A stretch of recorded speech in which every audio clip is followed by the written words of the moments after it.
मित्रांनो नमस्कार. उद्धव ठाकरे यांच्या शिवसेनेच्या बाबतीतली सगळ्यात मोठी घडामोड आता समोर येत आहे. उद्धव ठाकरे यांच्या शिवसेनेमध्ये बड्या नेत्यांचे प्रवेश, भाजपचे धाबे दणाणले तर शिंदे सेनेतून देखील या नेत्यांची लागली वर्णी. शिंदे सेनेला सगळ्यात मोठा धक्का. मित्रांनो, महाराष्ट्र राज्याच्या राजकारणात पुन्हा एकदा शिंदे सेना रिकामी होण्यास सुरुवात. महाराष्ट्राच्या महानगरपालिका निवडणुका झाल्याच्या नंतर उद्धव ठाकरेंनी सूत्र घेतली अखेर आपल्या हातामध्ये आणि शिंदे सेना अखेर फोडण्यास झाली सुरुवात.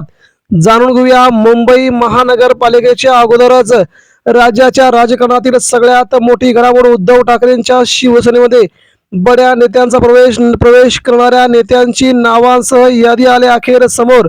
साहेब, आम्ही चुकलो, आमचं चुकलं, आम्ही शिंदेगडात जाऊन आमच्या राजकीय आयुष्याचे धिंडवडे उडवलेत. आता आम्हाला उद्धव ठाकरेंच्या शिवसेनेत काम करायचंय. तिकडे जाऊन चूक झाली. आता फक्त शिवसेना शेवटपर्यंत उद्धव ठाकरे यांच्याशी जवळीकता साधणार. मित्रांनो, ठाकरे सांगतील तेच करणार, ठाकरेंसाठी वाटेल ते असे म्हणत आता असंख्य या नेत्यांनी थेट उद्धव ठाकरे यांच्या शिवसेनेशी आपला गौरव केलाय. जाणून घेऊया भाजप तसेच एकनाथ शिंदेच्या शिवसेनेला दोघांनाही पहिला मोठा झटका.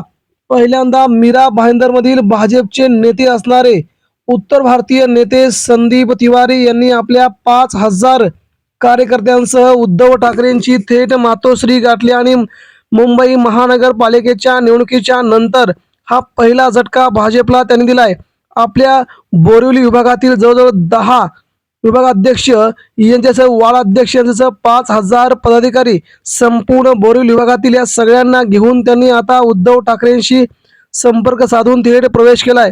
त्यांच्या म्हणण्यानुसार उद्धव ठाकरे हेच खरं हिंदुत्व पुढे घेऊन जात आहेत. भाजपवाले MIM सोबत युती करून आता समजण्याचं झालं की भाजप MIM ची बी टीम आहे की भाजपची MIM बी टीम आहे. यामुळे भाजप आणि MIM मध्ये काय फरक उरलाय का, असा थेट सवाल या नेत्यांनी करून उद्धव ठाकरे यांच्या शिवसेनेला सगळ्यात मोठं यश त्यांनी मिळवून दिलंय. त्यामुळे बोरिवली आणि मीरा भाईंदर या भागातील असंख्य नेते आता उद्धव ठाकरे यांना मानणारा वर्ग त्या भागात तयार झालाय. पुढचा पक्षप्रवेश येतो मित्रांनो. राष्ट्रवादीचे युवा अध्यक्ष, संपूर्ण बोरिवली मीरा भाईंदर शहराचे युवा अध्यक्ष, त्यांनी आपल्या असंख्य सहकाऱ्यांसह शिवसेना उद्धव बाळासाहेब ठाकरे यांच्या पक्षात प्रवेश केलाय. राष्ट्रवादी काँग्रेस पार्टीचे युवा अध्यक्ष असणारे आझाद पटेल, गुजराती समाज यांनी आपल्या सगळ्या पदाधिकाऱ्यांना घेऊन थेट उद्धव ठाकरे यांच्या शिवसेनेशी गरोबा करण्यास सुरुवात केली असून आपण शिवसेनेत पहिलेही होतो, आजही आणि यापुढे देखील उद्धव ठाकरेंच्या शिवसेनेशी कायम उद्धव ठाकरेंसोबत राहणार असल्याचं त्यांनी म्हटलंय. त्यामुळे गुजराती आणि मारवाडी हा संपूर्ण समाज येणाऱ्या काळात उद्धव ठाकरेंच्या पाठीशी राहील. म्हणूनच उद्धव ठाकरे यांची शिवसेना ही खरी शिवसेना आहे. उद्धव ठाकरेंचं हिंदुत्व खरं हिंदुत्व आहे. भाजप आणि शिंदे सेनेचं हिंदुत्व खरं नाही खोटं आहे असं म्हणत त्यांनी आपल्या शिवसेनेमध्ये पुन्हा आल्यानंतर ठाकरेंशी अतिशय आनंदाने बोलणी केली. त्यानंतर पुढचा प्रवेश येतो मित्रांनो. अखिल भारतीय शिवोद्योग सहकार सेना महासंघाचे अध्यक्ष. अखिल भारतीय शिवोद्योग सहकार सेना जवळजवळ 7 ते 8 जिल्ह्यांमध्ये विस्तारले असून यांचं जाळं विदर्भ मराठवाड्यातील बहुतांश जिल्ह्यामध्ये जाळं आहे. या भागातील त्यांच्या असंख्य पदाधिकाऱ्यांसह त्यांनी उद्धव ठाकरे यांची भेट घेतली आहे. अध्यक्ष हर्षद नेगरवाल यांनी आता उद्धव ठाकरे यांच्या शिवसेनेमध्ये प्रवेश केला.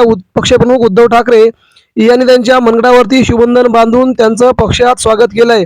यावेळी शिवसेना उपनेते भाऊ कोरगावकर उपस्थित होते. त्यामुळे राज्याच्या राजकारणामध्ये उद्धव ठाकरे यांचा दबदबा आता वाढत चालला असून हीच शिवसेना खरी शिवसेना असल्याचं लोकांनी आपला प्रवेश सुरू केलाय. मित्रांनो, त्याचवेळी जोगेश्वरी पूर्व विधानसभेतील रिपाई आठवडे गटाचे उत्तर पश्चिम मुंबई जिल्हाध्यक्ष निकाळजे आशुतोष निकाळजे यांनी देखील आपल्या असंख्य सहकाऱ्यांसह उद्धव ठाकरे यांच्या गटाची वाढ झाली असून इथे आपला प्रवेश करून घेतलाय. त्यामुळे महाराष्ट्रामध्ये या 7 नेत्यांसह भाजपचे देखील असंख्य नेते आता उद्धव ठाकरेंच्या संपर्कामध्ये असल्याची बातमी समोर येत आहे. केंद्रामधून सत्ता जाण्याच्या तयारीत भाजप असल्याकारणाने केंद्रातील बहुतांश बडे नेते देखील आपला पक्ष शोधत आहेत. कुठे प्रवेश करायचा या दृष्टीनं राज्यातील बड्या नेत्यांना आता झटक्यावर झटके बसवून उद्धव ठाकरे यांची शिवसेना एकमेव पर्याय दिसत असल्याचं बोललं जात आहे. मित्रांनो, या सगळ्या घडामोडी घडताना राज्यात पुढील काळात खूप मोठा राजकीय भूकंप घडेल ही देखील शक्यता आहे. आपल्याला काय वाटतंय? उद्धव ठाकरे यांच्या शिवसेनेमध्ये होत असले प्रवेश आगामी काळामध्ये ठाकरे बंधू मुंबईसह महाराष्ट्र जिंकण्याच्या मार्गावरती आहेत का? याबद्दल आपण आपल्या प्रतिक्रिया आमच्यापर्यंत पोहोचवा. धन्यवाद.